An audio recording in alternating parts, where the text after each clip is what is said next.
Focusing on students in underserved communities, women, and military veterans, Power Pathway is helping the next generation of PG&E energy professionals build a better future for themselves and a clean energy future for California. To learn more, visit pge.com/powerpathway. Happy holidays, Dub Nation. The deals are dropping, and Rakuten is here to help you save big this season. With Rakuten, you can stack cash back on top of holiday sales to maximize your savings.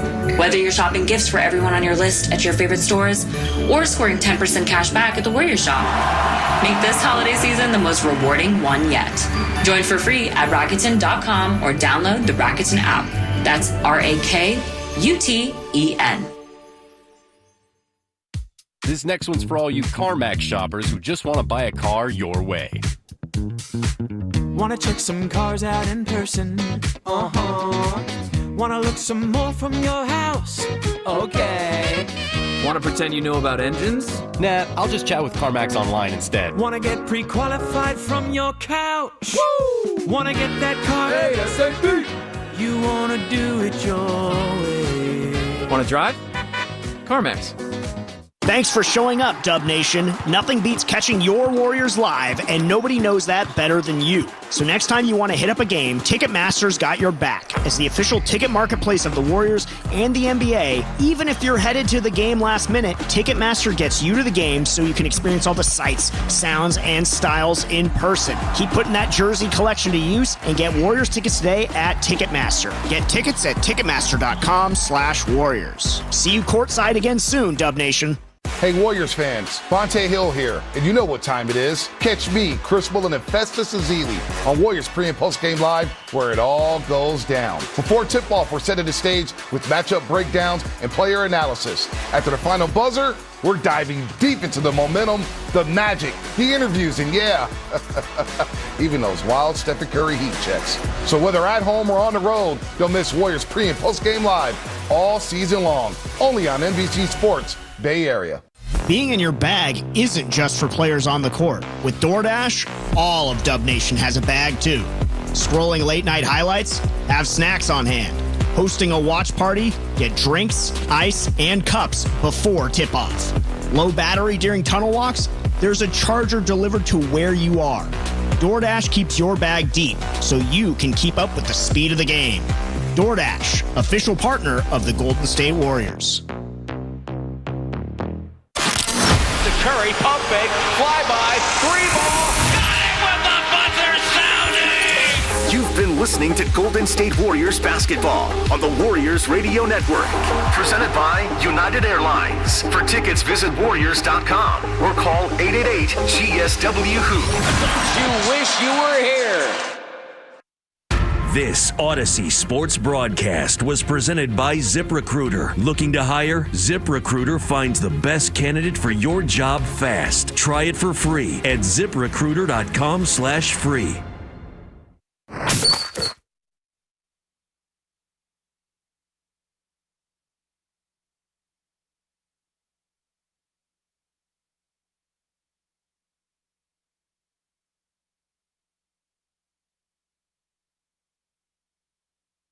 And they're going to dribble it out.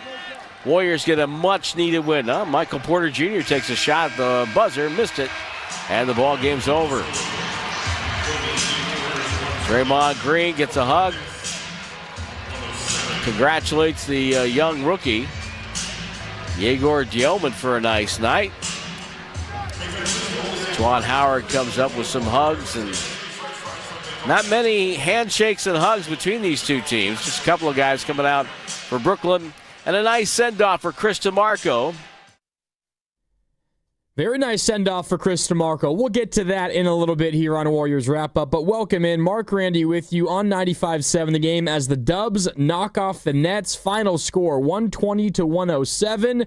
This was a win the Warriors absolutely had to have. After the disastrous display in the fourth quarter last night in Toronto, they needed a win, and I think you could sense a little bit of desperation from the Warriors in this game, because last night in Toronto, Steph Curry plays 41 minutes. Jimmy Butler plays 38 minutes. Draymond Green plays 33 minutes. And if this was a Warrior team that was feeling great about themselves and feeling content with where they are record-wise and in the Western Conference standings, I would imagine not all those guys are playing, and likely 2, if not all 3 of those guys are sitting out the back end of this back-to-back after playing major minutes last night and traveling overnight. What happens? All 3 of them play in this game. 2 of them aren't even on the injury report at all. And the Warriors, they capitalize on a little bit of desperation, and they win this game 120-107. I already see the comments coming in on the YouTube chat, youtube.com/957thegame if you want to weigh in. You can also give me a call or shoot me a text at 888-957-9570. That's both the number to call and join me here on the air and the Boxer and Gerson Work Injury Attorneys text line. I get that this is where our mind always goes, and it's where mine goes. I'm seeing it from All Things Kai on the YouTube chat right now. We could have been on a 5-game win streak. The turnovers got to stop. Yeah, the Warriors were a nightmarish fourth quarter away last night in Toronto from being on a 5-game win streak. They've yet to be on a 4-game win streak so far this year. They're a couple of disastrous plays away from being on a 5-game win streak, from being 18-15. Things looking and feeling entirely different. Tonight, though, it was a step in the right direction. There's no doubt about that. And it was not an incredible, heroic performance from Steph Curry, although he was very good with 27 points, made 5 threes. Jimmy Butler picked his spots and was really good when he had to be, particularly when Steph Curry was on the bench resting. Jimmy scored 21 points, but this was a strength in numbers kind of Warriors win. How about this from the Warriors? They scored 120 points in this basketball game. Their bench in this game for the Warriors scored 58 points, and the starters scored 60. 58 points for the Warriors bench in this game. 62 by the starters, 58 for the bench, 62 by the starters. Brooklyn, meanwhile, 80 by their starters and just 27 by their bench. The Warriors won this game because maybe they were forced to play a little bit more deep into their bench because of the heavy minute totals on their stars from last night. 41 minutes for Steph in Toronto, 38 for Jimmy Butler, 33 for Draymond. But those guys, they came through. 11 points off the bench for Trayce Jackson-Davis. I thought his first half was maybe the best half he's played all season. And then 10 points from 3 guys off the bench, GP2, DeAnthony Melton, and Will Richard. Those last 2 specifically, Melton and Richard, helped ice this game in the fourth quarter. There were multiple big runs by the Warriors while Steph was not involved, and that's what helped the Warriors win this basketball game. This truly was a strength in numbers kind of win. And you're coming into this game, what worries you about Brooklyn is their defense. Brooklyn in their last 10 games, 7-3, and in the month of October, which coincides with that winning streak, they have been the best defense in the NBA. What do the Warriors do? They pick them apart. They score 120 points. They shoot over 53% from the field, and despite only shooting 30% from deep, only making 10 threes on the year, which is their season low for made threes this season, despite all of that, they score 120 points, and they put together a really good performance versus a really good defense in the Brooklyn Nets. Forget about the season numbers for Brooklyn. They're now 10-20. They're still, though, 7-4 in their last 11, including this loss today. The last month of the season, they have been the best defense in the NBA, and they've been playing like a playoff basketball team. We'll see if it continues, and I'm not here to tell you that this was the win of the year for the Warriors, because it was not. But this was a win over a team that is a whole lot better than their season numbers suggest. If you're listening to Jordi Fernandez, head coach of the Nets, talk pregame, he essentially was asked what has led to the defensive turnaround for the Nets, which coincides with their winning streak. And he said that moving Noah Clowney, 6'10", guy that they play at the 4 spot, into the starting lineup, which moved Michael Porter Jr., the guy they got in the Cam Johnson trade with the Nets this past offseason, that moved him down to the 3, is a big reason why their defense has turned around. They already start Nick Claxton at 6'11". They have their rookie, Yegor Dioman, who's 6'8". Terrence Mann is 6'6". So in their starting lineup now, during this 11-game stretch where they're 7-4 and have the best defense in the NBA, they go 6'6", 6'8", 6'10", 6'10", and 6'11". So this is and that's not, it's not like slow size either. That is all athletic. It's length. and it's difficult to handle. And the Warriors put up 120 points and scored and shot 53% from the field. How did they do it, though? Because I think this is where it gets interesting for the Warriors. And I know this has been a major point of contention for a lot of Warrior fans. And if you feel this way, if you don't feel this way, give me a call and let me know. Again, 888-957-9570. The Warriors began this game by hoisting 3 after 3 after 3. Their first 9 field goal attempts, 8 of them were threes. And they got down 18-8 in the first 4.5 minutes of this game. They were 2 for 9 from the field, 2 for 8 from deep. That means in the first 4.5 minutes, they only attempted 1 2-point shot, and they missed it, but only 1 2-point shot in the first 4.5 minutes. And it was the length of Brooklyn that was really making it difficult on the Warrior shooters. How many times would Warrior shooters, I can remember it specifically happening to Draymond once, it might have happened to Guy Santos once, maybe Quentin Post as well. How many times would Warrior shooters take just a beat longer than they needed to get a 3-point shot up, and Brooklyn would either block the shot or they would recover and get a good contest and force a miss? That happened a number of times. And this game was screaming for the Warriors to use their speed, their quickness to get into the paint and break the bigger, longer, lankier nets down from the inside. And that's what the change was for the Warriors. Again, their first 9 field goal attempts, 8 of them were from 3. How about the rest of the way for the Warriors?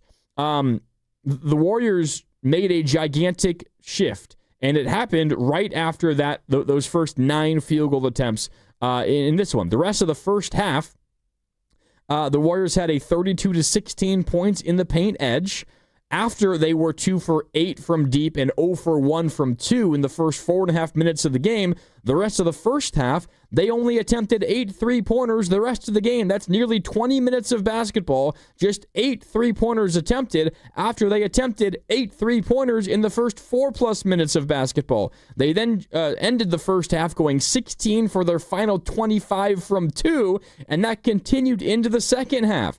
In the final 43.5 minutes of basketball, right? So we're just taking out the first 4.5 minutes. The final 43.5 minutes, the Warriors only put up 25 threes. I say only because 25 threes still sounds like a decent number, but in reality, in today's NBA, 25 threes over the course of basically an entire game is a relatively low number. The Warriors only put up 25 threes in the final 43.5 minutes. That's essentially the final 3 and a little more than 3.5 quarters. But from 2, and by the way, they were only 8 for 25 from 3. That's a little over 32% from deep over that stretch. But in that same time frame, again, after the first 4.5 minutes of the game, the rest of the way, the Warriors 31 for 43 from 2, from inside the arc.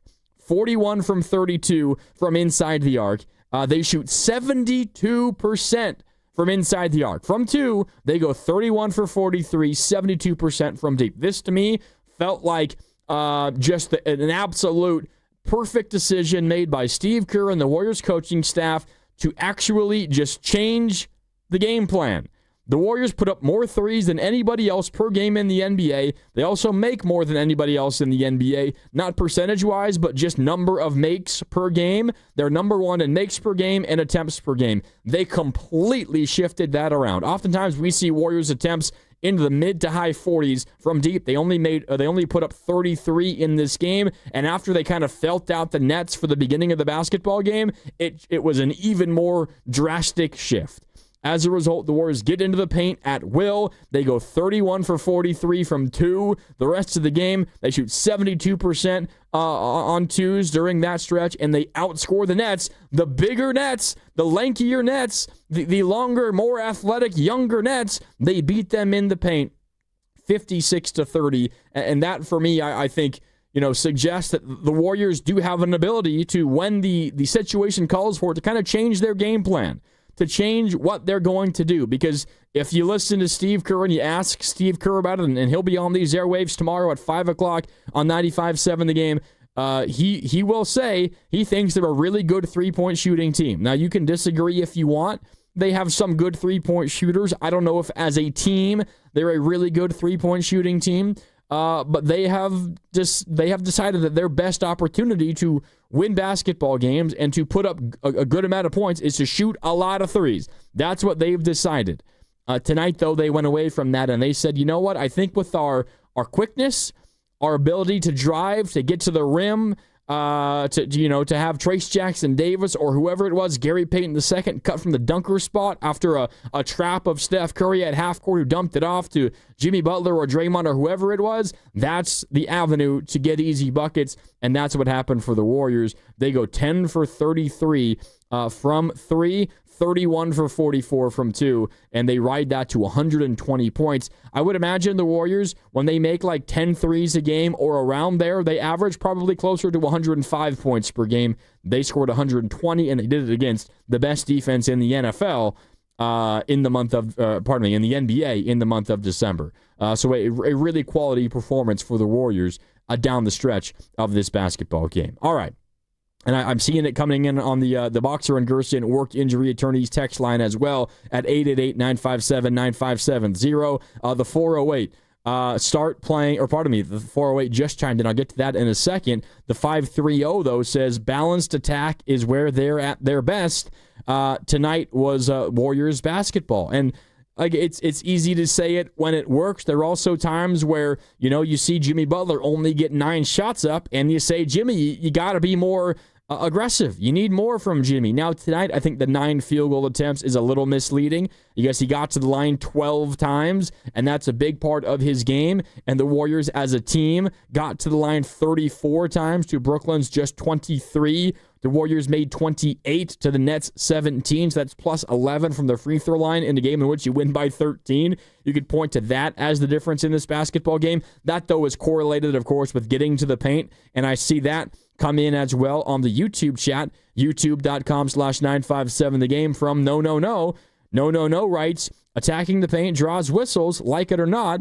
And that is absolutely true. So that free throw disparity, I think it goes hand in hand with the Warriors' commitment to stop shooting threes and to get into the paint and to attack a longer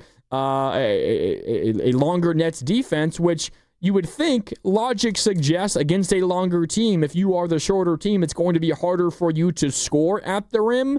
And maybe, like, just in general, in a one-on-one sense, like Steph Curry trying to score down low over Noah Clowney, is that going to go well? Probably not. But from a team standpoint and the motion offense standpoint, you're going to have a lot of mismatches. And, like, I know Steve Kerr drew the ire of some fans. I saw this on Twitter in the beginning of the third quarter when the Warriors were stuck in a little bit of an offensive rut because Steve Kerr benched Quentin Post to begin the second half and started Podziemski in his spot. So it was Curry, Podziemski, Moody, Butler, Green. And so many people, I saw this, were saying, why the hell is Steve Kerr playing 3 guards? The Warriors are so small. This is a gigantic Brooklyn team. That makes no sense. At least, start Trace Jackson Davis, which I would have understood because I thought Trace had an awesome first half. This is not a matchup, I think, for Quentin Post. The longer, more athletic big, I think, gives him troubles on both ends of the floor. So I didn't think this was a game for Quentin Post, and he ultimately ends up playing just 4 minutes and 52 seconds, did not play in the second half at all. This was more of a game for the athleticism of Trace Jackson Davis, and I thought he answered the bell really well. He played nearly 22 minutes. But for every mismatch you think the Warriors have defensively, or the Nets have defensively over the Warriors, you have mismatches on the other end too. Like, you're asking a guy in Noah Clowney who stands at 6'10", to guard someone like Jimmy Butler.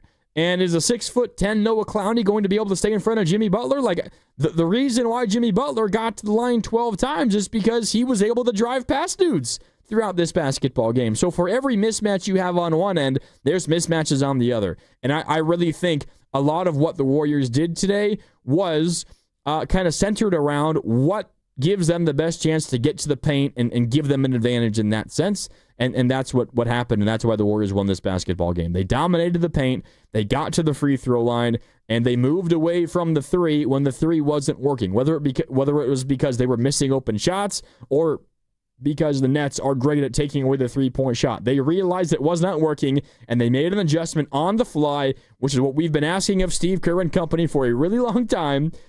They did that, and it resulted in a 120-107 win for the Warriors. So I encouraged, very, very encouraged for the Warriors with this win here today. Okay, we're going to take a quick break. When we come back, time for your calls and your texts at 888-957-9570. I want to mention what the 408 is bringing up on the Boxer and Gerson work injury attorneys text line. We will do that. Plus, I see a bunch of your comments coming in on YouTube as well, youtube.com/957thegame. And Steve Kerr has addressed the media postgame in Brooklyn. We will get to that on the other side as well. Warriors shake off last night's disastrous loss in Toronto, and they get right back in the win column, back above 500, 17-16 on the season. They win 120-107. Warriors wrap up just beginning. We're back with more next on 95.7 The Game.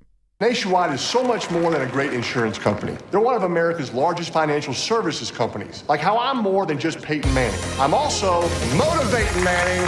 When I say insurance, you say financial services.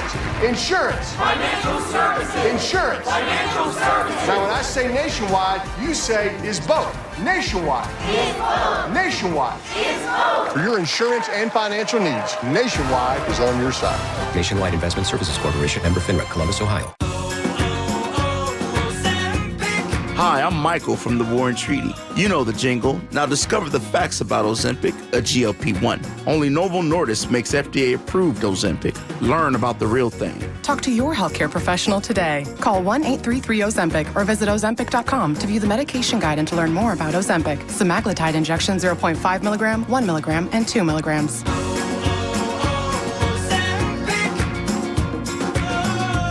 Running a business means wearing multiple hats. So if you're like me, you probably started out using your personal phone, taking client calls and texts nonstop. As my business grew, I needed something smarter. That's when I switched to Quo, the #1 business phone system. Quo works right on your phone or computer. No carrying 2 phones, no clunky landline, just one easy app you can try for free. Your team can share one number and handle calls and texts together like a shared inbox. Any teammate can jump into the conversation, so customers get faster responses. And Quo's AI assistant summarizes your calls and responds to customers 24/7, so you never miss a lead or opportunity. All this starts at just $15 a month. That's basically 2 coffees. You can even keep your current business phone number. Find out why 90,000 businesses trust Quo. No missed calls, no missed customers. Try Quo for free at quo.com/sports. That's quo.com/sports to try Quo free. QUO.com/SPORTS. Elevate your kitchen at the Miele Innovation Center at Friedman's Appliance in Pleasant Hill. Out of your dreams and into your kitchen. Select the qualifying built-in kitchen appliance package that is right for you. With unrivaled technology and luxury-grade quality, when you bring home a Miele, you're bringing home true innovation. Now, for a limited time, save up to 10% with the purchase of a qualifying Miele kitchen package. Visit the Miele Innovation Center at Friedman's Appliance in Pleasant Hill or at friedmansappliance.com. When it comes to affordable term life insurance, everyone's whistling the Big Lou tune. If you're over 50, maybe a bit porky, or have type 2 diabetes, $1 million of term insurance may only cost about $200 a month. Even if you're not in perfect health, call Big Lou, because he specializes in finding big chunks of affordable term life insurance for just about everyone. Don't let diabetes or other health glitches keep you from owning $500,000 to $1 million or more of term life insurance. For affordable term life insurance, call Big Lou. Don't hesitate. Call 800-700-6898, 800-700-6898, or visit biglou.com. Call Big Lou, don't hesitate. 800-700-6898. Call Big Lou, don't hesitate. 800-700-6898. Visit biglou.com. Paid non-attorney spokesperson. Paid for by Reliable Legal Marketing. Attention California residents. Non-Hodgkin's lymphoma, including chronic lymphocytic leukemia, a common subtype, is one of the most common cancers in the United States. If you or loved one was diagnosed with non-Hodgkin's lymphoma or chronic lymphocytic leukemia and were exposed to Roundup weed killer, you could be entitled to cash compensation. Bayer, the owner of Roundup, has agreed to pay more than $10 billion to cancer victims linked to the weed killer. Call our Weed Killer Cancer Hotline now to see if you're entitled to cash compensation. If you or someone you love has been diagnosed with non-Hodgkin's lymphoma or chronic lymphocytic leukemia and were exposed to Roundup, call now. Our attorneys have the experience and specialize in fighting for everyday people to get the compensation you deserve. If you or a loved one was diagnosed, even if a loved one has passed away, call 800-341-4933 now. But hurry, time is limited. Call 800-341-4933. 800-341-4933. Prior results do not guarantee a similar outcome. Will Trial Law, LLC, 1001 Bannock Street, Denver, Colorado, 80204. 1-877 Cards for Kids. KARS Cards for Kids. Hurry! It's your last chance to donate for 2025. Donate your card today. 1-877 Cars for Kids. KARS Cars for Kids. 1-877 Cars for Kids. Donate your car today. Ready to get rid of that old car? Donate it to Cars for Kids. Call 1-877-CARS-FOR-KIDS to reach a friendly live agent. Donation's super easy, and your car can be picked up as soon as tomorrow. Call us now, 1-877-CARS-FOR-KIDS. That's Cars with a K to donate your car today. 1-877 Cars for Kids. Donate your car today. Hurry! It's your last chance to donate for 2025. Last chance! Donate now for a 2025 tax deduction. You're listening to 95.7 The Game, KGMZ-FM in HD1 San Francisco on Odyssey Sports Station and the home of the Golden State Warriors and Valkyries. Always live on the free Odyssey app and now coming to you live from the Laughing Monk Studios.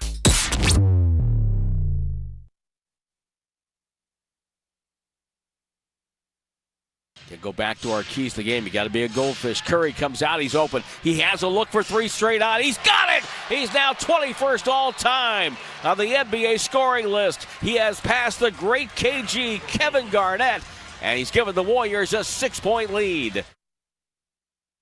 Now back to Warriors Wrap Up on 95.7 The Game.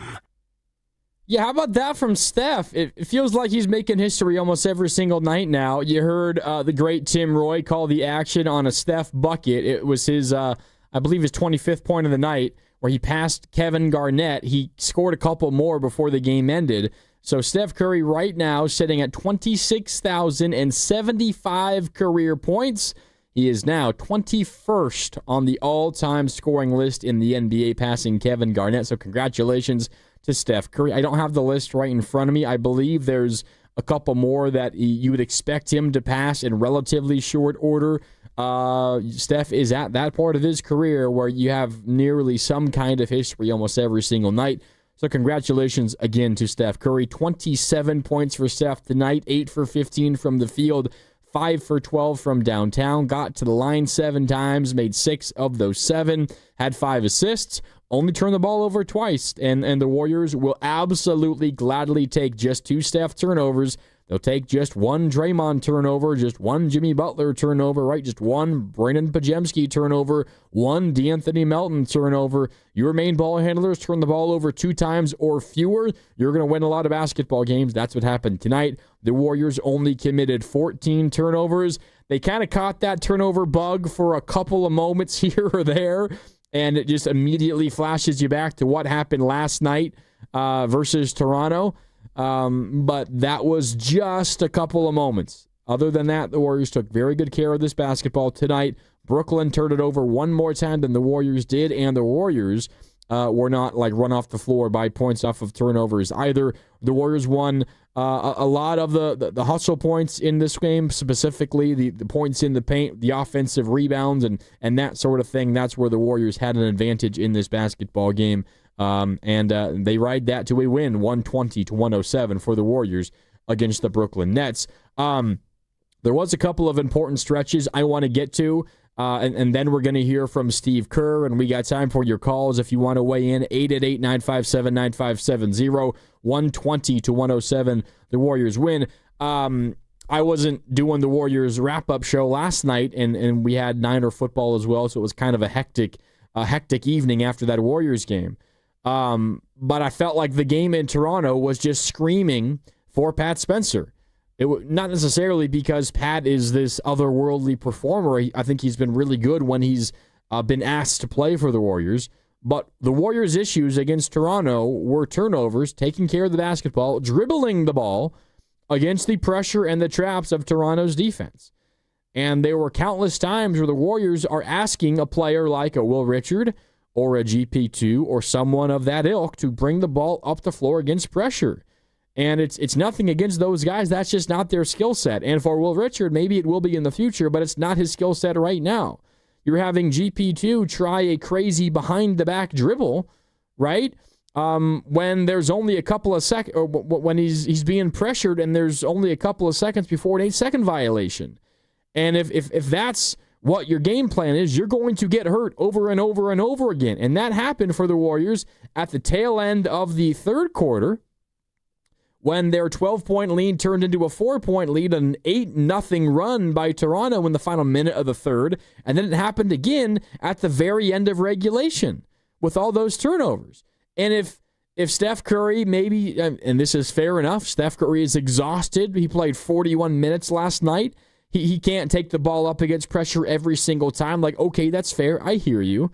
But to ask Will Richard or GP2 to do that is just flat out crazy to me. Because you're going to have length and quickness and good defenders, multiple defenders on a single guy like GP2 or Will Richard, who are not known for their ball handling ability, to bring the ball up the floor themselves.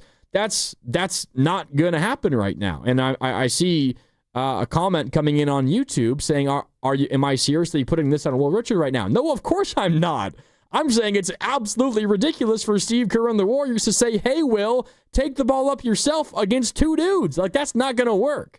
So I thought last night called for just another ball handler. And on the Warriors roster right now, the other ball handler is Pat Spencer. So I thought last night called for Pat Spencer. And I was not surprised to then see, as a result, Steve Kerr turned to Pat Spencer in this basketball game, particularly when there was a stretch for the Warriors in the second quarter when their offense was struggling. And what happened the second that Pat Spencer checks in? Pat ball handler, top of the key. GP2 comes from the left wing and sets a screen, so they're running a pick and roll with Pat as the ball handler and GP2 as the screener and roller. And the double team comes. They kind of trap Pat Spencer off of the screen. Pat dumps it off to GP2, who then cuts down the lane with the ball in his hands off the dribble and throws a pass to a cutting Trace Jackson Davis from the left baseline for an easy dunk. That is a couple of points created because the defense has to account for the ball handling ability of Pat Spencer. Next possession, he had a pass and an assist on a cutting Buddy Hield layup. He then took Terrence Mann off the dribble, hit a little 7-foot pull-up jumper. That was his first 3 possessions on the floor. And then a couple of possessions later, he got the cutting layup off a Jimmy Butler assist. Jimmy Butler had the ball on the right wing, kind of down towards the block. And as all of the defensive attention was being paid to Jimmy, I believe it was Terrence Mann who lost track of where Pat Spencer was. Pat Spencer noticed, cut at the perfect time, made himself available to Jimmy Butler, who then passed it to the cutting Pat Spencer and got the layup to go. Like, this is just kind of the Pat Spencer experience. When Pat Spencer's on the floor, the Warriors offense just works a whole lot better. And I thought Pat Spencer showed that in that moment. And who knows, if Pat Spencer got an opportunity last night, maybe the Warriors win that basketball game. Now, I didn't hear Steve Kerr asked why no Pat Spencer. I would imagine he would say, well, I don't feel comfortable putting a guy in after they have not played in the first 3 quarters in the fourth quarter. And that's fair. I would just argue back, well, I think you could have seen this coming as early as in the second quarter, when you still were turning the ball over a whole lot, and specifically the beginning part of the third quarter. So, I don't know. Just my thought based on the way that game went. I'm glad we saw a little bit of an adjustment from the Warriors tonight, and I think it's a big reason why they came out with the victory. Also, the reason why it might have happened tonight is because the Warriors, they played 13 dudes. Warriors played 13 players. Their 5 starters, Curry, Moody, Butler, Green, and Post, although Post did not play basically after the first quarter. He played his first stint to begin the game, hit a 3 to begin the basketball game, by the way, hit a 3 from the right wing, played the rest of those like 3-ish minutes, played the final minute and a half of the first half, then did not play the rest of the way. That was it. That was it for Quentin Post. So really they played more like 12 guys the rest of the way, but Pat Spencer played. Like, all the guys that have kind of been on the DNP CD watch list did not play, coach's decision watch list. All those guys, except for Jonathan Kuminga, did not play. Pat Spencer played. Buddy Hield played. Will Richard played. I think he has put himself into the spot of being a consistent rotation piece. I think he is able to kind of relax a little bit. You don't want him to relax on the court, but just in terms of, am I going to get to play today? I think that is, at least for me, in my opinion, it's something that he should get to do every single night. But Trace Jackson Davis played. I think Trace played, probably at least got an early look in this game because Al Horford is out, not playing on both ends of a back-to-back. GP2 played. Guy Santos played. All the guys that have been kind of on the edge with the rotation all played except for Jonathan Kuminga. The Warriors played 13 dudes, and maybe part of the reason is because of the 41 minutes by Steph Curry last night, the 38 minutes by Jimmy Butler last night, the 33 minutes by Draymond Green last night. As a result, the Warriors kind of trying to limit those minutes a little bit. Steph Curry sat for the final 7 minutes of the third quarter, and it was, kind of strange. You don't really see that all that often from Steph Curry. Why? Because the Warriors could survive without him, and they didn't want to play him a ton after he played 41 minutes the night prior, and he played 28 and a half minutes tonight.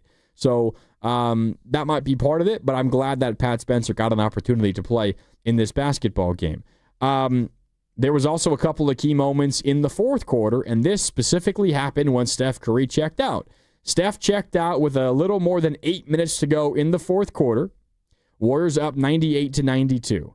And the Nets ultimately got back within 3, so they were up 3. Podziemski hits a big 3 to put the Warriors back up by 6 with 7 minutes left. Then consecutive DeAnthony Melton, and Melton's was a late shot clock, but consecutive DeAnthony Melton and Will Richard mid-range jumpers. Then a Will Richard steal led to a Trace Jackson Davis dunk. That's a 9-0 Warriors run while Steph rested. They go while Steph's out from up 6 to up 10 when Steph checks back in. So the Warriors were at +4 while Steph was on the bench in that fourth quarter. And it was a lot of those like other guys that you hope you get some contributions from here and there over the course of a game. And if you get that, you're going to win. And the Warriors got that. Again, a 9-0 run. And the points came from Brandon Podziemski, DeAnthony Melton, Will Richard, and Trace Jackson Davis. And I thought Trace was awesome tonight, particularly in the first half. How about this first half stat line from Trace Jackson Davis? 9 points, 3 rebounds, 2 steals, and 2 blocks. Trace was awesome in the first half. Had a bad turnover, missed a layup that I think should have been a pass to a cutting Guy Santos, which would have been a dunk. Had a couple of moments in the second half. Largely, though, was really, really good. And the Warriors needed that little bit of size that he can provide. Warriors probably lose this game without Trace Jackson Davis tonight. That's how good he was in the first half, in my opinion. But that was a big stretch. And then the stretch that iced the game for the Warriors was in the final handful of minutes of the fourth quarter. After a Yegor Gioman, the rookie out of BYU for the Nets, after he hit a 3, and he made 7 threes tonight, by the way, the Warriors were up by 4. With only a couple of minutes left. 110-106 Warriors. Draymond made a couple of free throws. Then DeAnthony Melton blocks a Gioman 3. It leads to a Melton layup. He got the block, and then he caught the outlet pass for a layup. And then Will Richard, a steal and a dunk. That's a 6-0 run in the blink of an eye. Your 4-point lead with sub 2 minutes to go is suddenly a 10-point lead with a minute to go, and that's the ball game. That is the ball game, and the Warriors win. It was the defense. It was the activity of some of the others. It was DeAnthony Melton, who had himself an awesome game. Let me ask you guys this. 888-957-9570. Who do you think was the Warriors' best plus-minus tonight? Who do you think it was? You think it was Steph? Steph was a -6 in his 28.5 minutes tonight. You think it was Jimmy Butler? Jimmy Butler was a +7. That's not bad at all. +7 in his 31 minutes. You think maybe Draymond Green? Draymond Green was a +3 in his 24, almost 25 minutes. Podziemski is oftentimes in the plus on the plus-minus. He was a +5 tonight. Not bad at all. He didn't have a spectacular game by any stretch. He played 20 minutes and was a +5. There's a couple of guys that stand out in the plus-minus category today. It was Will Richard, who in 23 minutes was a +22, and it was DeAnthony Melton, who in 23.5 minutes was a +26. DeAnthony Melton and Will Richard, the guys that do a lot of the little things, a lot of the small things, the on-ball defense on the defensive end, and the gritty things on the offensive end, the smart basketball on the offensive end. The block by DeAnthony Melton leading to his own layup. The steal by Will Richard leading to his dunk that sealed the basketball game. Those are the things that show up in the plus-minus category of a box score, and those guys are really big reasons why the Warriors won this basketball game. Will Richard was awesome. DeAnthony Melton was awesome. Melton we haven't seen it, fully hit the win-loss column just yet, but Melton has changed this basketball team, and I think once you get a little more consistency from some of the other guys, you're going to be able to see Melton's impact a little more consistently. That was a big moment in this basketball game as well. And then there's one other thing I wanted to touch on before we get to Steve Kerr. I talked about this early, but this was not an amazing Jimmy Butler game where you look at the scoreboard and you say, wow, he carried the Warriors in this game. Had 21 points. 31 minutes, was 5 for 9 from the field, but got to the line 12 times, was 11 of 12 from the field, from the free throw line, excuse me. But when he needed to step up, he did, and he took over this basketball game in a particular moment late in the third quarter. So Steph goes on a bit of a flurry in the third, and it was that crazy moment where you felt like he was getting fouled on every trip down the floor. There were no whistles. When there was whistles, he thought he had and ones, but they ruled it no continuation. And Steph was getting pretty frustrated, and so were Warrior fans, and I think it's absolutely fair. Steph hit a 3 to give the Warriors a lead, 74-71, with about 5 minutes to go in the third quarter. Then he had a three-pointer after they took the circus shot and one off the board, because they ruled no continuation. He then had a crazy finger roll layup high over the shot blocker with a lot of contact on his body, no call, made the layup. Then he had a crazy 4-point play taken off the board because, again, they ruled no continuation. GP2 even got a tech after that because he was so upset at the lack of continuation for Steph Curry shots. Then Steph Curry after that hit a left wing 3-pointer, and it was a big reason why the Warriors were ahead in the third quarter at that point. Then Steph checks out, and he had just scored 10 points in a stretch of 2 minutes, despite the whistles not really going his way. And, the continuation calls are so inconsistent in my mind across the league. I don't really understand what is continuation and what isn't. I've seen those non-continuation calls for Steph be called continuation in the past. And all you ask for as a basketball fan is consistency in the way that the rule is interpreted and called. I don't think we have that. So that's one thing. I also think he was fouled on that high finger roll layup over the shot blocker. No call there either. Does Steph get a bad whistle? Yes, I think he does, and I think we saw it come up in that third quarter. But Steph, as he always does, fought through it and still scored 10 points in a 2-minute stretch of basketball. Then the Warriors catch a little bit of the turnover bug. I mentioned those Trace Jackson-Davis turnovers. He had a bad pass that led to an MPJ dunk. He then missed a contested layup where he could have dropped it off to Guy Santos for a dunk, and then Guy Santos lost the ball out of bounds for a turnover, and suddenly all the work that Steph did just kind of immediately gets erased, and the Nets get right back into the ball game. They take a 2-point lead, 80-78, with 2:55 left in the third quarter, which basically coincides with Steph checking out of the game. And this is where you're thinking, okay, oh God, this is danger time, right? Like Steph just went Steph. He went off, scored 10 points in 2 minutes, and now we're losing again? How can this team survive the non-Steph minutes to close the third quarter over the final, 3.5 of the third quarter? What is the deficit going to be going into the fourth? And then what happens? Jimmy Butler scores 11 straight for the Warriors. After Steph scored 10 straight for the Warriors, in about 2 minutes, Jimmy scores the last 11 points of the third quarter in the last 3 minutes, and the Warriors go ahead by 4 going into the third quarter. Jimmy Butler, he made 4 free throws. Really, it was 5. One of them came on an and one, which is coming up at the very end, but 4 free throws, a driving layup, a floater, and then the and one pull-up jumper from about 13 feet out. 11 straight points by Jimmy Butler, and the Warriors take a 4-point lead going into the fourth. So Jimmy scored 21 points. 11 of them came in rapid succession in the third, right after Steph checks out, turns a deficit into a Warrior lead, and the Warriors kind of ride that momentum late third quarter into the fourth. And it's the big reason why they won the game 120-107. So you look at the box score and you see 21 points for Jimmy on 9 field goal attempts. You might say, well, we need Jimmy to be more aggressive. And that's fair, I think, in general over the course of this season. I've wanted that as well. I think he's been a whole lot better, specifically the last 2 weeks. I think of a turning point was their most recent loss in Portland. I think we've seen him up his aggression meter just a little bit.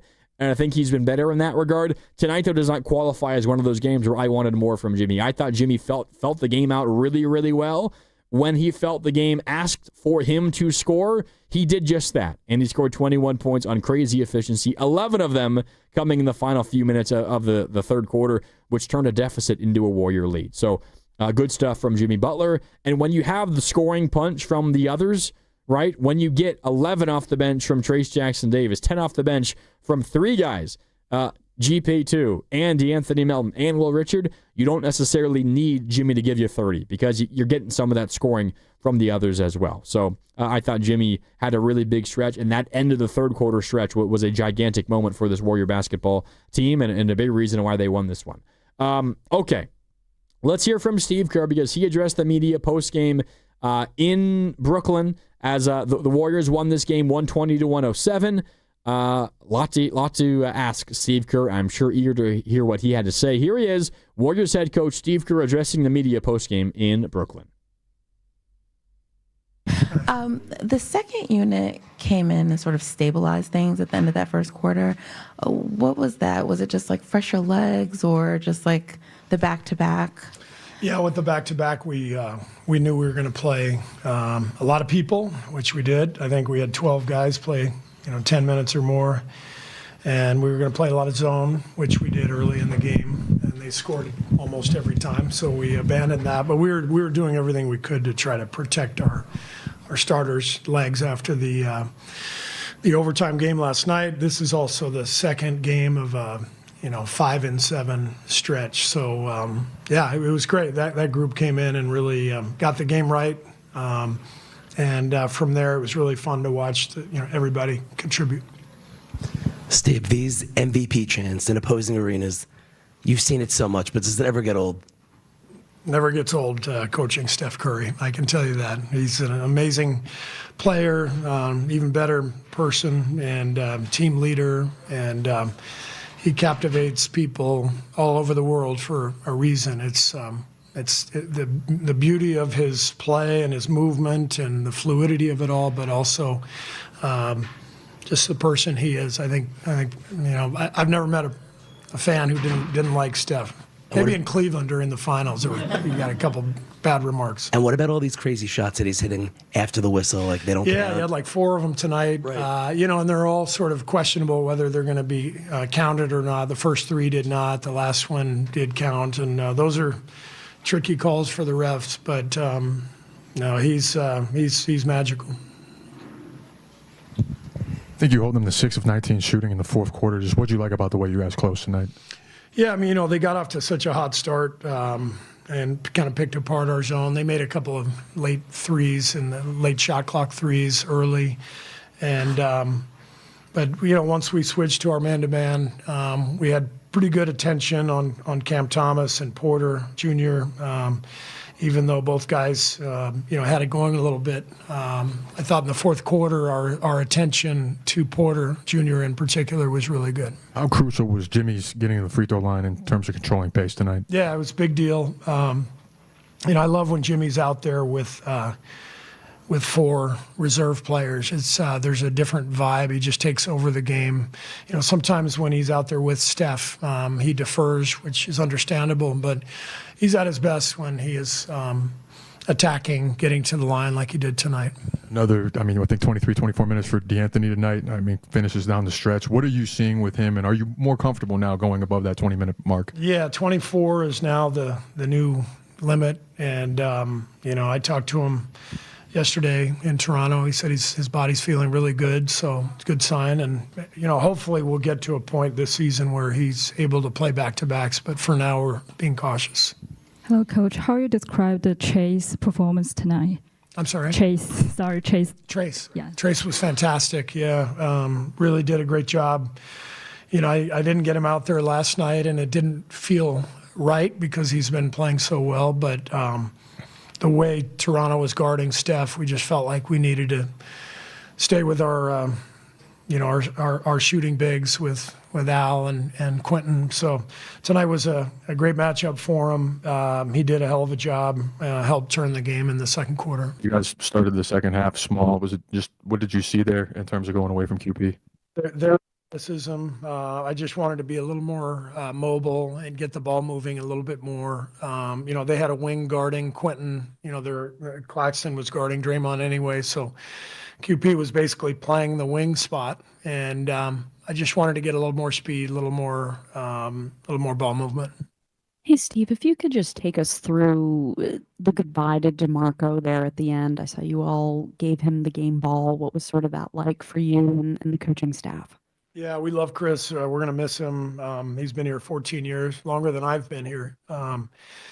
He's sopping wet in the locker room right now. The players just doused him with water. He gave a brief speech thanking everybody, and then the players all just bombarded him with water. So it was a good send-off. We gave him the game ball, and we're going to miss him. And it's bizarre, before the game, some of us went down to his new office right down the hall. And what a weird night, to have this be his final night in the arena that he's going to be coaching in, but it felt fitting. He needs to get to work in his new job, and I think it was a good compromise to have him finish out, basically until this point. He's going to do great. He's a great coach. We're going to miss him. Hi, Coach. I saw that 7 out of 8 players from the bench scored tonight with multiple points. So I wanted to ask you how important you think this thing is for the rest of the season, especially at this point of the season. Yeah, I think it's one of the strengths of our roster is the depth. I feel comfortable putting anybody out there, and we showed that tonight. And we got a lot of really good contributions. I thought Will Richard was fantastic. He and Melt, helped close the game with some great defensive plays. And, Guy always brings great energy. You see the plus minuses from the bench. They're all sky high. So great work from the bench tonight. Hey, Steve. I know you've seen Michael Porter Jr. a lot over the years in the West, but now that you finally got to see him up close and personal in this situation, what are your thoughts on the player he's rounded into here with Booker? Yeah, he looks great. Obviously, he's the focal point now here, whereas in Denver, he was he played off Jokic and he was fantastic. But now he's taking on more responsibility and more shot creation, and he's a tough guy to guard at that size with the way he moves and can put the ball on the floor and rise up and shoot over the top. He's tough to handle.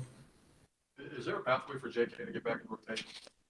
There is. It's tough because he's not really a short minute player. I played a bunch of guys 8-10 minutes. JK's a guy who needs rhythm. He's not like a Guy who's going to come in, or Pat, and just fly around and play with great energy for 4 minutes and come out. He needs some rhythm. So he always has to stay ready, and there's a pathway there. But right now it's not there. But things change quickly in the NBA.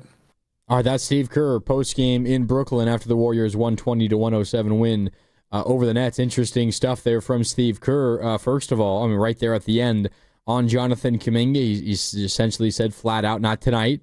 Doesn't mean it's not the case in the future, but tonight was not a night for Jonathan Kuminga. And I think Steve is absolutely right in saying that Kuminga is not a short burst kind of player. He kind of tends to be the player where the longer he plays, the bigger impact he's able to have on a game, and he kind of has to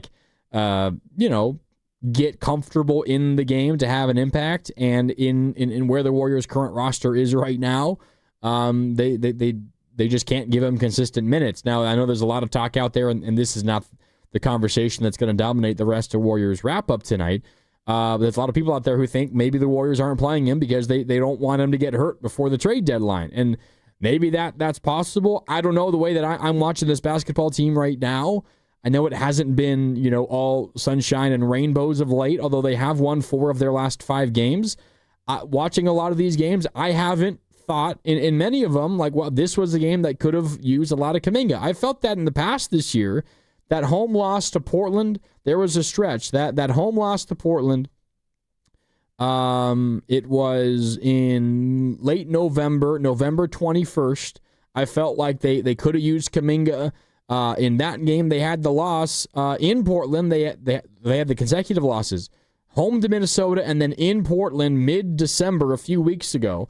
I felt like the Warriors could have used him in that game, those couple of games. But in their last 5, win versus Phoenix, win versus Orlando, win versus Dallas, loss in Toronto, and win in Brooklyn, I haven't felt like those were games that were calling for Jonathan Kuminga. So we're just kind of in wait-and-see mode for the Warriors and Jonathan Kuminga. My money is still on a trade before the February trade deadline. He becomes available to be traded on January 15th, January 15th, and we're inching closer toward that date. I don't think anything's going to happen really close to that date. That's when it becomes possible. I would, guess something would happen in early February. But in my opinion, this Kuminga stuff is not really going to take many twists and turns until the trade deadline comes. But we'll see. Of course, an injury, something crazy happening can shift the whole way that this thing feels. But right now, Kuminga for me is kind of back of mind for this Warriors roster. I think the other interesting thing that the Warriors said, or that Steve Kerr said, was why he went away from Quentin Post in the second half. And Quentin Post started this game, played his first 10 minutes, then did not play until the final couple of minutes, minute and a half of the second quarter, did not play the rest of the game, did not play the whole second half. Why did the Warriors go away from Quentin Post? And Steve Kerr essentially said, wanted to get a little more athletic. The athleticism of the Nets was kind of taking Quentin Post out of the game. They were putting a wing on him. And with Claxton already on Draymond, they kind of forced Quentin Post into playing the wing. And Quentin Post having to kind of try to get his shots up along the perimeter against a long wing player in Clowney, that's not easy for Quentin Post to do. So this was not a game for Quentin Post. It was more of a game for Trayce Jackson-Davis, and he was awesome in this game. And it was a game for the Warriors to kind of lean into some small ball a bit and take advantage of Brooklyn on the offensive end in that regard. Because, again, for every disadvantage the Warriors have on their defensive end, because they're smaller than the big Nets, the Warriors have an advantage on the offensive end, because you would think that most of your guys should be able to win one-on-one matchups off the dribble against those longer, taller, and slower Nets players. So I think the Warriors correctly identified that as an opportunity for them, and they took advantage in the second half. They won the basketball game with some of that small ball, and then with Trayce Jackson-Davis and Guy Santos, and of course Draymond Green mixed in, and the Warriors win this game 120-107 as a result. Yeah, good stuff there from Steve Kerr and the Warriors. A little bit more from the Warriors post-game, because DeAnthony Melton also talked. I think this is an important piece of sound to hear. DeAnthony Melton, who was great in this game, Steve Kerr credited him and also said, by the way, that the new kind of minutes goal target for Melton is around 24 minutes. He played 23 and a half tonight. It had been at about 20. That means that everything's going good. He's feeling good. He's progressing as he continues to get back fully up to speed from his ACL surgery. Here's DeAnthony Melton on what the Warriors did today to kind of put the loss of last night behind them. I think we kind of locked in on a game plan, and we kind of understood what they had going on, through the last 3 quarters. So we just locked in and we just said, it's time to kind of slow down. They run, they make it, and everything like that. Locked in on the game plan, and they slowed down. And when I hear that, I immediately think, well, that sounds like Jimmy Butler's influence. And here's D'Anthony Melton talking about how Jimmy Butler kind of controlled the game for the Warriors tonight. I mean, we love it. We got a little bit of an older team, so that stoppage of play, it definitely helps us, and it definitely helps us get, our defense is set, especially with young teams that like to run up and down. Yeah, and he was talking about Jimmy Butler there controlling the pace, and those go hand in hand. I think the Warriors oftentimes kind of get lost in the chaotic mode of basketball that they play oftentimes, but when you got Jimmy Butler, you have a guy who can kind of lead the way for you in a more controlled environment, and that's what tonight was. The Warriors win a basketball game partly because they only turned the ball over 14 times. So hell of a performance by the Warriors, and this was a Jimmy Butler game where, again, I don't think his box score tells the full story. He scored 21 points on 9 field goal attempts, was 11 for 12 from the field, grabbed 5 rebounds, had 4 assists, turned the ball over just once. That's an under-control Jimmy, and it's a Jimmy who knows that this was not a game where he had to score 30. When he had to score, though, he did it. When Steph checked out late third, Jimmy scored the final 11 of the third quarter. He had 10 points the rest of the game. And that's a gigantic stretch of this game where he only had 10 points. He had 11 points in one of the biggest stretches of the game, and as a result, the Warriors, they win this one. Let's see. What else here? We've got, let's hear from D'Anthony Melton. I talked about it earlier. Steve Kerr saying that Melton's body's feeling good. Now minutes per game up from 20 to 24. Here's Melton talking about how he's feeling. No, my body's feeling well. It's just about stacking days and strengthening, when I'm still not feeling the best. So my body's been holding up, and I think that's the most important thing, just taking it day by day. And that's good news for the Warriors, because I think if they have any hope of kind of climbing out of this 17-16 start through 33 games and legitimately turning into a playoff team, it's going to be because D'Anthony Melton, part of the reason, because D'Anthony Melton stays healthy for the Warriors. Steph Curry also spoke post-game. Here's what Steph had to say about the win the Warriors got tonight. It was important. It's what we needed to do, and we did it. Everybody contributed. It was a committee, a do-it-by-committee type of night, knowing the back-to-back and all that. So everybody stepped up, and it was great to see.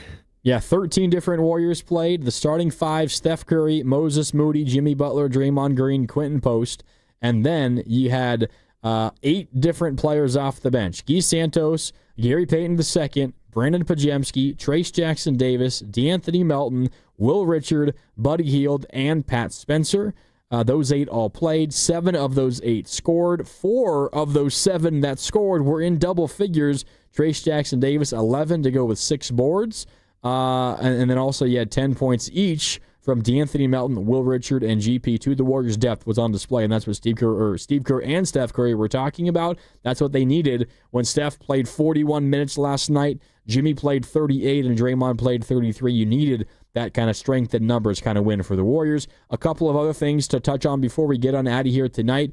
Steph Curry passed Kevin Garnett for 21st on the NBA's all-time scoring list. Steph now sits, and this is just regular season, Steph now sits at 26,075 career points. Here's Steph talking about what it means to pass KG for the 21st spot on the NBA all-time scoring list. I mean, I could talk specifically about each person that's, been on the list that I've passed, or hopefully if I'm able to keep going at this stage, it's just all icons, all legends, all guys that I love watching play, define the area that they played in, and are just household names for a reason because of what they accomplished in their career. So to pass those type of individuals, and especially a guy like KG, champ, and what his career meant, is special for sure. So each guy I pass, I'm honored. Yeah, and I can bring up the list here in a sec, but I think that there's going to be a couple more for Steph to pass. And let me bring it up really quick. And I know he's every once in a while you hear this, you see that that he passed another player, and he's now sitting 21st overall. This list I'm looking at hasn't updated just yet. He is now 21st ahead of Kevin Garnett with 26,075 career points. Up next is John Havlicek, 20th overall, sitting at 26,395, and just 2 points ahead of him is Paul Pierce at 26,397, And then 99 points ahead of him is Tim Duncan at 26,496. So, if Steph, knock on wood, right? Knock on wood, he stays healthy. You're going to see Steph pass John Havlicek, pass Paul Pierce, pass Tim Duncan, and that's all going to happen relatively soon. And ahead of Tim Duncan, by the way, is Russell Westbrook, who is very close to passing Dominique Wilkins as well. And in fact, I think he might have actually passed Dominique Wilkins just recently. I don't know if this list has been fully updated just yet, but you're going to see Steph continue to climb up this list. The number of guys that are sitting in the 26,000 club, the guys that did not get to 27,000, and Steph is currently in 26,000, that goes all the way up to Hakeem Olajuwon at 14th overall. So it's not going to be that long until you see Steph climb up to 14th overall. That's realistically what you're looking at for Steph Curry pretty darn soon. So exciting stuff for Steph Curry there.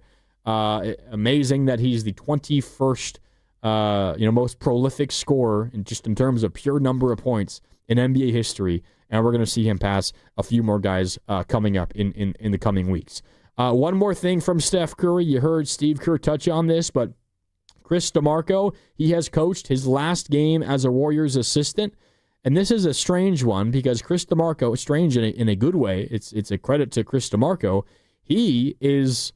We talk about Steph Curry and Draymond Green as two of the longest tenured players in the NBA, the longest tenured players in the NBA. We talk about Steve Kerr as one of the longest tenured coaches in the NBA, right? It was Popovich for a while before he had to step down for health reasons. It's Eric Spoelstra and it's Steve Kerr that are up there, with the other longest tenured coaches in recent memory in the NBA. One thing we don't really talk a lot about is one of the longest tenured assistant coaches. And that is Chris DeMarco, who's been a Warriors assistant longer than Steve's been the head coach. Chris DeMarco was on Mark Jackson's staff with the Warriors before Steve Kerr was the head coach. And tonight was the last game Chris DeMarco will coach as a Warriors assistant.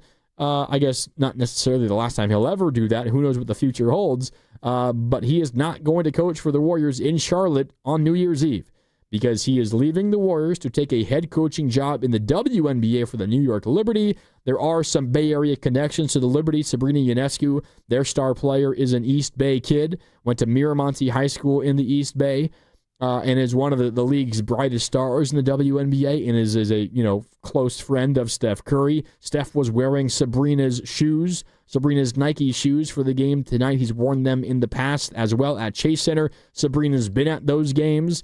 Congratulations to Chris DeMarco.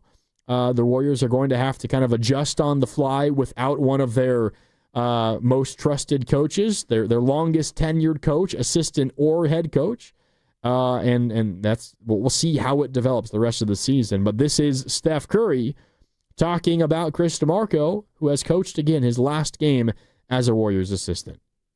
Having been, with this organization for 17 years, and there are certain guys, who've been there pretty much since day one that have seen all the different changes and every step of the journey, from up and comer to first playoff series to, what this last decade has meant. So for a guy like that that's earned everything, he's gotten this league with his hard work, and there's a reason he's still part of the staff from the Mark Jackson era to now, the Bahamian national team experience, and even just the process of seeing him go after the Liberty job and, talk to the GM here on his behalf and just understand who he is as a coach and everything that he's contributed and learned along the way will hopefully be a smooth transition to, that locker room. And I'm excited for him. I know he's ready. He's chomping at the bit to get there. Hopefully they can get to work soon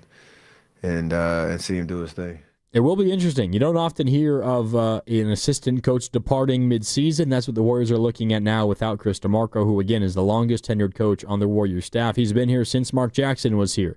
The only other people in the Warriors organization that are not front office or ownership level guys are Steph Curry and Draymond Green. Those are the only guys that have been here longer than Chris DeMarco, which is crazy. But that is what the Warriors are looking at right now, is replacing a guy like Chris DeMarco, who leaves to become the head coach of the New York Liberty of the NBA. All right. Coming up next for the Warriors after they got this win tonight in Brooklyn, they're now 17-16. They're still sitting at 8th place in the Western Conference. As we take a quick look at the NBA standings, the Warriors have kind of been just kind of sitting in this 8th place spot forever and ever and ever. The Memphis Grizzlies, at times, the Trailblazers have kind of crept up on them. The Warriors have a 1.5 game lead on the Grizzlies currently. The Portland Trailblazers are trailing the Warriors by 3.5 points. The Warriors are 2.5 games behind the Suns for the 7th spot in the Western Conference. They're pretty kind of safely in that 8th spot right now. Tonight's win, of course, helps them out, keeping the Grizzlies behind them. Up next for the Warriors, they're in Charlotte on New Year's Eve, which I'm sure is pretty darn special to Steph Curry and Seth Curry. Of course, Del Curry, the color analyst for the Hornets television broadcast, alongside play-by-play man Eric Collins, who, if you are an NBA fan, you know who I'm talking about when I say Eric Collins, one of the more excitable play-by-play guys in the NBA. So Steph Curry and Seth Curry are going to get to spend some time with family for New Year's, which is a lot of fun. The Warriors play in Charlotte at 1 o'clock Eastern, 10 a.m. Pacific on New Year's Eve. So if you're looking for Warriors basketball on New Year's Eve, don't sleep in. You're going to get basketball and breakfast with the Dubs, 10 a.m. start, which means we're on the air for Warriors Live at 9 o'clock, and you're going to get to hear the morning roast do Warriors Live. Spadoni and Shasky hosting the show. Warriors Live starts at 9 a.m. I will be with you for Warriors Wrap-Up. Warriors Wrap-Up, as always, once that game ends. But 10 a.m. tip time live from Charlotte. That means an early wake-up call for my guy, Cam Williams, behind the glass. 10 a.m. start time, 9 a.m. With the pregame show here on 95.7 The Game. Then the Warriors return home. You got OKC on Friday, January 2nd, and that is kind of the game that signifies the beginning of an easier portion of the Warriors' schedule. After that OKC game, you are home. You're home for the OKC game, but OKC, of course, is the best team in the NBA. After that, and really after the New Year's Eve game in Charlotte, you do not leave California until January 22nd.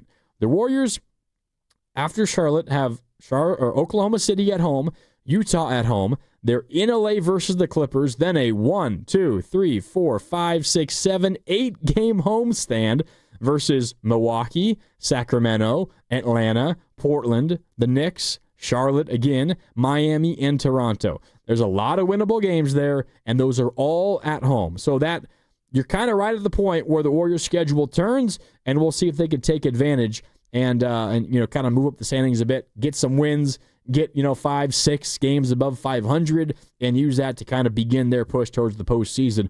We'll of course see how it plays out, but I do think there are some wins coming for the Warriors, just purely based on the way the schedule breaks. So again, coming up next for the Warriors, New Year's Eve, Wednesday the 31st in Charlotte, 10 a.m. tip time. That's 10 a.m. Pacific, which means our pregame coverage begins at 9 right here on 95.7 The Game. All right, that'll do it for us tonight. Thank you so much for tuning in. For Cam Williams, again behind the glass, for Steven Risotto, getting all that sound and making it sound great. My name is Mark Randy, signing off. Thanks so much for tuning in. I will be back on New Year's Eve for Warriors and Hornets. Breakfast with the Dubs, that's coming up on New Year's Eve. Until then, have a good night. I'm Mark Randy, signing off on 95.7 The Game. Spreadsheets, clunky software, 100 different logins.